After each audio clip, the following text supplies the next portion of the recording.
Hello दोस्तों, आप सभी का मेरे YouTube channel pharma health care UP 176 में स्वागत है। जैसा कि आप सब जानते हैं, जब मौसम बहुत तेजी से बदलता है तो लोगों को एलर्जी परेशानियां आने लगती हैं, जैसे खांसी, जुकाम, नाक बहना और आंखों से पानी आना, गले में खराश इत्यादि सभी समस्याओं से जूझना पड़ता है। ऐसे में हम आपके लिए बहुत अच्छी सिरप लेके आए हैं जो सूखी खांसी व सभी एलर्जिक दिक्कतों के लिए बहुत ज़्यादा कारगर है।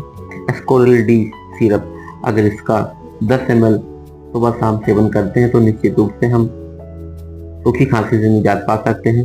अगर इसके यूजिंग की बात करें तो 14 साल से ऊपर के सभी लोग इसके इस्तेमाल कर सकते हैं। नियमित रूप से अगर आप इस दवा का सेवन करते हैं तो निश्चित रूप से होने वाली सभी एलर्जिक दिक्कतों से आप मुक्ति पा सकते हैं। मैं आशा करता हूँ आपको मेरा वीडियो पसंद आया होगा।